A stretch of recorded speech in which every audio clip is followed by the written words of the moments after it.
Hello everyone, कैसे आप लोग। मेरा नाम है फराज देशमुख और आप लोग देख रहे हैं इंटीग्रेटेड फराज। बच्चों, लास्ट लेक्चर में हम लोगों ने क्या पढ़े थे? हमने पढ़े थे रिप्रेजेंटेशन ऑफ कॉम्प्लेक्स नंबर। अब इस लेक्चर में हम लोग क्या पढ़ेंगे? प्रॉब्लम्स बेस्ड ऑन, उस पर हम लोग थोड़ी प्रैक्टिस कर लेंगे। तो बच्चों, फर्स्ट क्वेश्चन जो हम लेने वाले वो है कि convert following complex number in polar and Euler form. तो देखो, ये हमारा कॉम्प्लेक्स नंबर है। अब पोलर और यूलर फॉर्म में या ऑयलर फॉर्म में कन्वर्ट करने का मतलब क्या होता है? R cos theta plus i sine theta. Theta क्या है? थीटा आर्ग्यूमेंट ऑफ जेड है। तो मतलब बेसिकली तुमको क्वेश्चन में क्या निकालना है? Argument of Z. आर क्या है? Mod Z, modulus of Z. तो क्वेश्चन में तुमको निकालना क्या है? Mod Z. तो कन्वर्जन के जो क्वेश्चन है बेसिकली मॉडुलस और आर्ग्यूमेंट के क्वेश्चन होते हैं। ओके, तो पहले हम लोग इसका मॉड निकाल लेते हैं। तो r equal to mod z हो जाएगा, which will be equal to root of x का स्क्वायर जो कि -1 है ना, प्लस माइनस √3 का स्क्वायर। तो this will be equal to 1 square plus 3 जो कि 4 हो गया, √4 तो आर तुमको क्या मिला? 2 मिला, तुमको आर मिल गया। अब आर्ग्यूमेंट का क्वेश्चन है, आर्ग्यूमेंट निकालते हैं हम लोग। तो बच्चों, ये भी नेगेटिव, ये भी नेगेटिव, दोनों चीज़ें नेगेटिव कौन से क्वाड्रेंट में होती है? दिस क्वाड्रेंट में। और हमको मालूम है इस क्वाड्रेंट में थीटा क्या होता है? -π प्लस अल्फा होता है ना। थर्ड क्वाड्रेंट में क्या होता है? -π प्लस अल्फा होता है। और अल्फा क्या होता है? tan inverse of mod y by mod x। जिसको याद नहीं आ रहा वो पुराना आर्ग्यूमेंट का लेक्चर देख ले। तो mod y की जगह क्या है? -√3 और mod x की जगह क्या है? -1। तो tan इनवर्स ऑफ mod ने माइनस को हटाया, tan इनवर्स ऑफ √3 है ना। तो क्या मिलेगा? π/3। तो हमारा थीटा जो कि आर्ग्यूमेंट ऑफ z है, थीटा हमारा वो क्या मिला? -π प्लस π/3 विच इज -2π/3 बराबर। तो ये थीटा मिल गया बच्चों, ये थीटा मिला, ये आर मिला। अब हमारा z होता क्या है? कॉम्प्लेक्स फॉर्म में, कॉम्प्लेक्स पोलर फॉर्म में। cos theta plus i sine theta. तो r equal z equal to r की जगह लिखा 2 और थीटा की जगह लिखा -2π/3। तो आंसर क्या आएगा? cos -2π/3 plus i sign -2π/3। ये हो गया। ये जो मिला है ना, ये फॉर्म को हम क्या बोलते हैं? पोलर फॉर्म बोलते हैं। अब अगर यूलर फॉर्म कोई पूछता, ऑयलर फॉर्म सही प्रोनाउंसिएशन है इसका, r e⁻⁴ होता है। आर की क्या लिखेंगे? 2, थीटा की जगह लिखेंगे दिस। तो ये हो जाएगा 2 e⁻⁻ -2π/3। तो ये जो हो गया ना, ये हो गया इसका ऑयलर फॉर्म। तो बहुत इजी क्वेश्चन था। अब मैंने देखो कॉम्प्लेक्स में मॉडल्स पढ़ाते वक्त मॉडल्स के बहुत क्वेश्चन लिया था, आर्ग्यूमेंट की बहुत क्वेश्चन लिया था। उन दोनों कॉम्बिनेशन है पोलर फॉर्म और conversion in polar and Euler form. अगर मान लो थोड़ा ऐसे टाइप का क्वेश्चन आता है, z equal to 1 plus cos 6π/5 plus i sine 6π/5। तो पहले तो तुमको 6 और 5 एक का डिफरेंस दिखा, तो पाई प्लस होगा या पाई माइनस होगा, ये बात समझ जाओ। कैसे? तो हम लोग कह रहे हैं 1 प्लस cos 6π/5 की जगह लिखिए pi plus π/5 plus i sine pi plus π/5। पहला काम सिंप्लीफिकेशन हर क्वेश्चन में, ठीक है। आई साइन पाई प्लस 5, तो 6π/5 होता है ना, एक का डिफरेंस आता होता है। अगर ये 4π/5 होता तो पाई माइनस π/5 लिखता। तो पाई है, cos ने पाई को देखा तो cos ही रहेगा, और प्लस है पाई प्लस थीटा है। कौन से क्वाड्रेंट में गया? थर्ड क्वाड्रेंट में गया, दोनों भी थर्ड क्वाड्रेंट में cos और साइन दोनों भी नेगेटिव होते हैं। तो हो जाएगा 1 माइनस cos π/5 प्लस, और यहाँ से माइनस निकला तो माइनस हो जाएगा माइनस आई साइन π/5। तो z हमको मिला, ये मिला। तो बच्चों इसको वापस लिखने की जरूरत नहीं। अब मेरे को पता है कौन से क्वाड्रेंट में आ रहा। 1 माइनस cos π/5, cos की मैक्सिमम वैल्यू 1 होती है। 1 माइनस 1 से थोड़ी छोटी वैल्यू पॉजिटिव रहेगा, तो ये पॉजिटिव है। और माइनस साइन π/5 नेगेटिव ही रहेगा, तो नेगेटिव है। x मतलब रियल पार्ट पॉजिटिव है और इमेजिनरी पार्ट क्या है? नेगेटिव है। Real part positive, imaginary part negative. तो ये केस बना के नहीं, थर्ड कौन से क्वाड्रेंट में, सॉरी फोर्थ क्वाड्रेंट में गया ना। इधर रियल पार्ट पॉजिटिव होता है और इमेजिनरी पार्ट नेगेटिव होता है। तो ये कौन से क्वाड्रेंट में गया? ये फोर्थ क्वाड्रेंट में गया। पहले मैं इसका मॉड z निकाल लेता हूँ। तो देखो मॉड z क्या हो जाएगा? रूट ऑफ 1 माइनस cos π/5 का स्क्वायर, रियल पार्ट का square, plus minus sign pi by 5 का स्क्वायर, इमेजिनरी पार्ट का स्क्वायर। तो बच्चों तो आसान है, सॉल्व कर लेंगे तुम लोग।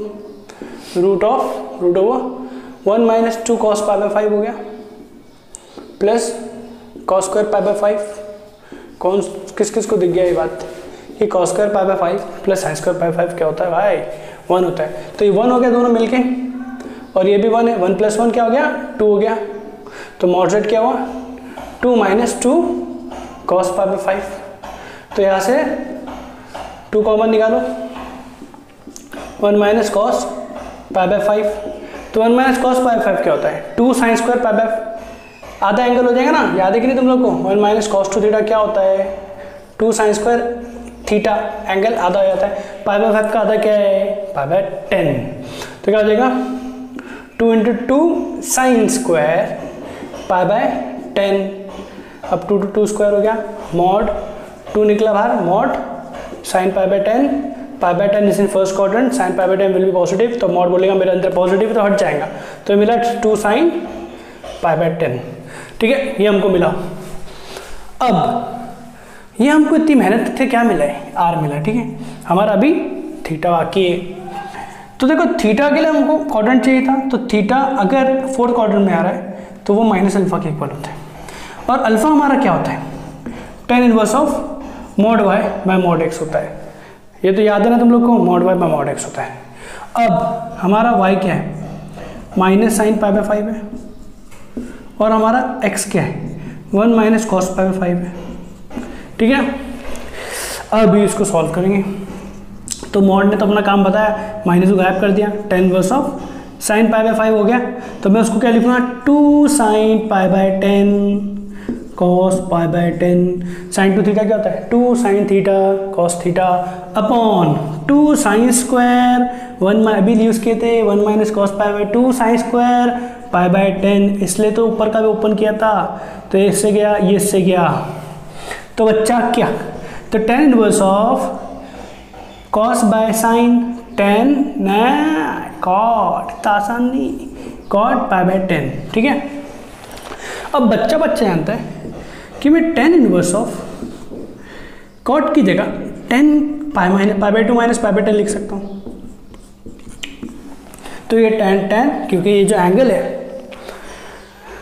वो माइनस पाई बाय 2 छोटा है, तो tan कैंसिल हो जाएगा और बचेगा क्या? पाई by 2 minus pi bye 10 which is tan इधर क्या गया? नीचे 10 है, ऊपर क्या गया?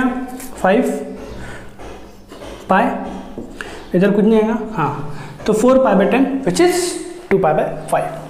तो बच्चों इतनी मेहनत के बाद मेरे को क्या मिला? 2 पाई बाय 5 मिला। ये क्या मिला मेरे को? अल्फा मिला। अभी अल्फा ही मिला, थीटा नहीं मिला, अल्फा ही मिला।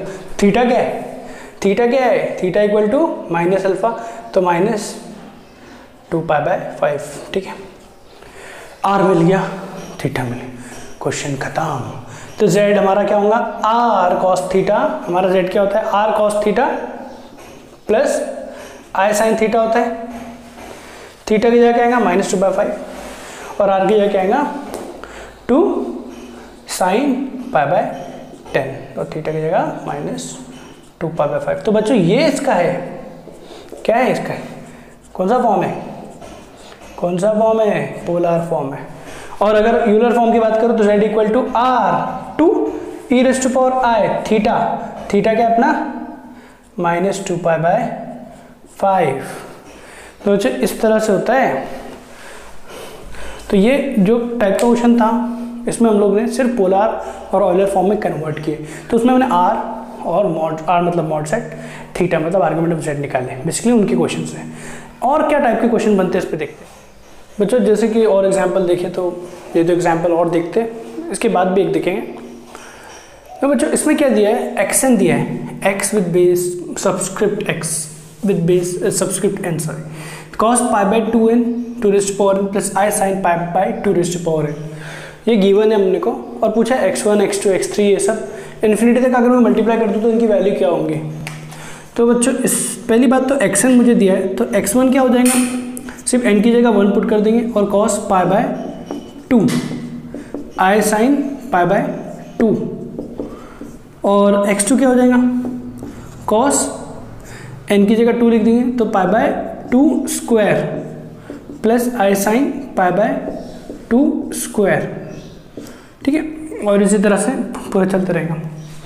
तो बच्चों बात ये समझने वाली है कि इसको मैं e raise to power i pi by 2 लिख सकता हूँ, राइट, क्योंकि cos theta plus i sin theta का फॉर्म है।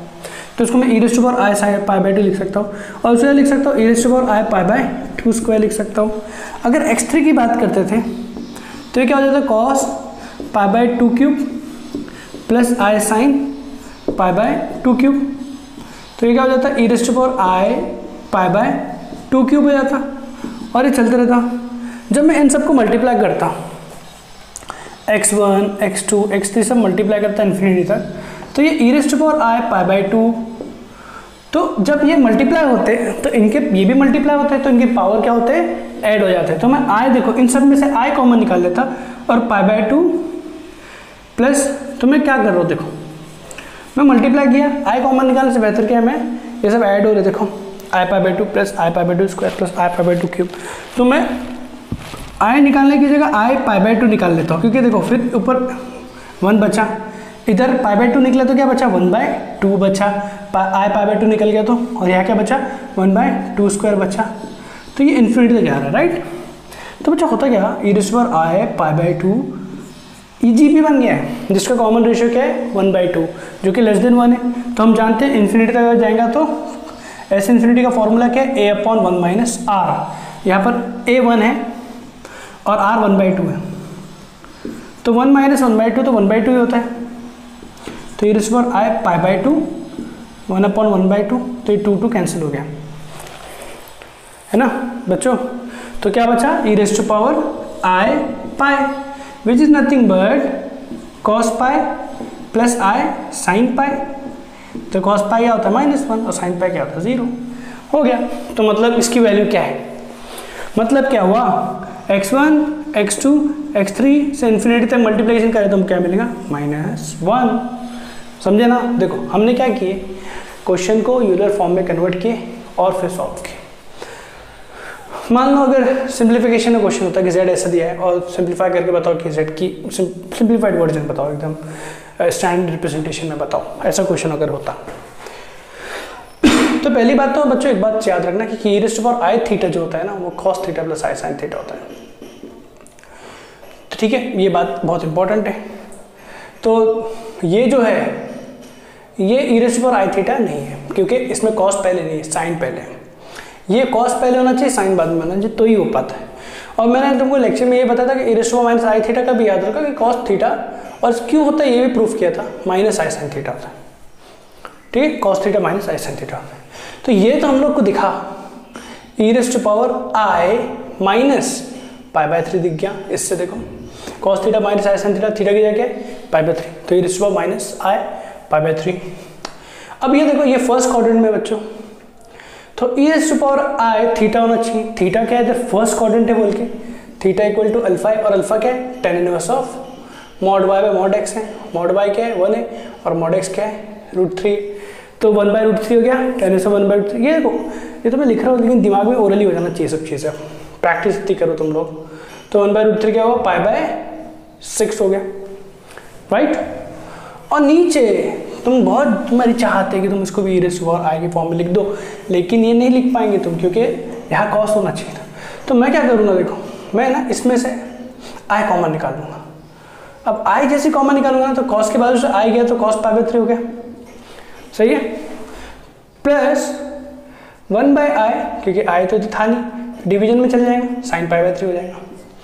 अब 1 बाय i को मैं, तुम लोग जानते हो 1 बाय i को क्या लिख सकते हैं हम लोग, i से डिवाइड मल्टीप्लाई करो, i स्क्वायर -1, तो माइनस i लिख सकते हो। तो 1 बाय i क्या लिख सकते हो, -i स्क्वायर माइनस i लिख सकते हो, ठीक है। तो z क्या हो जाएगा, e raise to power i minus i pi by 3, e raise to power i pi by 6। नीचे इस अकेले i को मैं लिखूंगा e raise to power i sine pi by 2, ठीक है, तो इधर पाई बाय 2 लिखो, इधर pi by 2, i pi by 2 cos pi by 2 0, i sine pi by 2 1। तो e raise to power i pi by 2 क्या होता है, i होता है, ये भी काम की बात है। e raise to power i pi by 2 क्या होता है, i। तो i को मैंने क्या लिया, e raise to power i pi by 2, और इसको सिंप्लीफिकेशन बाकी है, तो ये माइनस आई हो गया, कॉस पाई बाय 3 माइनस आई, क्योंकि 1/i को मैं माइनस आई लिख सकता हूँ साइन पाई बाय 3। तो बच्चों ये इससे मिलता जुलता हो गया, तो मैं लिखता हूँ सब चीज़ें मिला के minus i pi by 3 i pi by 6 e raise to power i pi by 2 e raise to power minus i pi by 3। Oh by chance तो ये और ये एकदम सेम टू सेम हो गया, तो ये ऊपर जाएगा। सेम नहीं भी होता तो हम लोग सबके बेस सेम है, तो इंडाइसिस से पावर ऐड या सब्सट्रैक्ट ही होते हैं, मल्टीप्लिकेशन में ऐड होंगे, डिवीजन में सब्सट्रैक्ट होंगे। तो पाई बाय 6 आई कॉमन निकालो माइनस पाई बाय 2, तो हमारा आंसर ये है 2 पर गया पाई बाय 3 है ना। तो हमारा फाइनल आंसर क्या, e raise to power minus i by 3। अगर तुमको नॉर्मल फॉर्म में पूछा है तो हम इसको लिख सकते हैं cos minus pi by 3 plus i sine minus pi by 3, और इसकी वैल्यू माइनस बाहर इधर निकलेगा, इधर नहीं निकलेगा, और इसकी वैल्यू लिख दो, आंसर आ जाए। तो जी ये टाइप के भी ऐसे मतलब अजीब से तुमको बहुत सारे दिख रहे थे, तो तुम सबको पोलर कोऑर्डिनेट्स में कन्वर्ट कर दो। बाई चांस इन सबके R1 थे, इसका भी R mod z, इसका mod 1, इसका mod 1, इसका अगर R1 ना भी हो तो R कॉमन निकल जाएगा बाहर, R बाहर पड़ा रहता है e raise to power i theta, तो लास्ट तक पड़ा रहेगा बाहर से, उससे कुछ फर्क नहीं पड़ेगा। चलो और नेक्स्ट क्वेश्चन देखते हैं अलग टाइप का, और लास्ट के 2 क्वेश्चन ले देते हैं इस कॉन्सेप्ट को क्लियर करने के लिए, फिर नेक्स्ट वीडियो में नेक्स्ट टॉपिक बढ़ेंगे हम लोग। तो जब find real part of e raise to power i theta, दिखने में तो बड़ा खौफनाक है कि ई के ऊपर ई का पावर आई थीटा है, इसका रियल पार्ट मिल जाए, तो हमको जो पता है वो लिखेंगे। हमको मालूम है कि e raise to power i theta क्या होता है, वो होता है cos theta plus i sine theta, हाँ ये तो पता है। फिर जो चीज़ एडिशन में है इंडाइसिस के हिसाब से e raise to power cos theta into e raise to power i sine theta, हाँ ये बात भी तो सही है। अब ये देखो e raise to power cos theta is a constant term, ये कोई वैल्यू है, इसको छेड़ो मत, ये बाजू में पड़ा रहेगा। अब e raise to power i sine theta में थीटा की जगह साइन थीटा आ गया, और हम लोग को मालूम है कि e raise to power i theta क्या होता है, cos theta plus i sine theta, है ना। इधर लिखता हूँ e raise to power i theta क्या होता है, cos theta plus i sine theta. तो इधर समझने वाली बात यह है कि जो भी आई के बाजू होता है वो इधर आ जाता है। अब आई के बाजू इधर क्या है, साइन थीटा है, तो कॉस थीटा, ये थीटा की जगह क्या है, साइन थीटा, तो यहाँ पर भी क्या आ जाएगा sine theta plus i sine theta. तो बच्चों ये हमको मिला। अब e raise to power cos theta अंदर मल्टीप्लाई कर देता हूँ, cos of sine theta plus i e raise to power cos theta sine of sine theta, multiply हो गया। तो हमको ये जो भी था इसको सिंप्लीफाई करके आया ना ये सब। अब इसका रियल पार्ट पूछा है, इसका रियल पार्ट पूछा है, तो रियल पार्ट ऑफ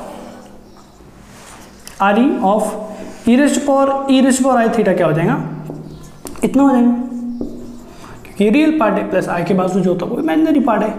सिंपल, अगर इमेजिनरी पार्ट का क्वेश्चन होता तो ये आंसर होता। सिंपल है कि नहीं, यस। अब देखो ये बहुत फेमस क्वेश्चन है, गेट में आ चुका है, गेट एग्जाम बताऊंगा तुम लोग। आई रेज़ टू पावर आई, जब मैं पेपर दे रहा था जब ये क्वेश्चन आया था, आई रेज़ टू पावर आई, तो बच्चों देखने में तो बड़ा खौफनाक दिखता है, लेकिन अभी हम लोगों ने एकदम एक बात सिखाया तुमको कि आई जो होता है e raise to power i pi by 2 होता है, क्योंकि cos pi by 2 plus i sine pi by 2 होता है, तो ये तो 0 हो जाता है, और i sine pi by 2 1, sine pi by 2 1, i बचेगा, तो e raise to power i pi by 2 था। नीचे वाले आई को हम e raise to power i pi by 2 लिख देते हैं, और ऊपर वाले आई को वैसे रख देते हैं, तो ये ऐसा हो गया। अब दोनों भी पावर में है तो दोनों क्या हो जाएंगे, मल्टीप्लाई, तो ये आई इंटू आई स्क्वायर हो जाएगा पाई बाय 2, और ये हो जाएगा e raise to power minus pi by 2, तो इसकी वैल्यू क्या है, ऑप्शन रहेगा e raise to power minus pi by 2। देख के लगता है सॉल्वेबल नहीं है, लेकिन बड़ा आसान है, क्यों, तो अगर यूलर फॉर्म में कन्वर्ट किया तो बड़ा आसानी से हो गया, नहीं तो परेशान होने वाली बात है, राइट। तो बच्चों इस टॉपिक पे इतने ही क्वेश्चन, नेक्स्ट वीडियो में हम लोग नेक्स्ट टॉपिक पढ़ते हैं। Thank you.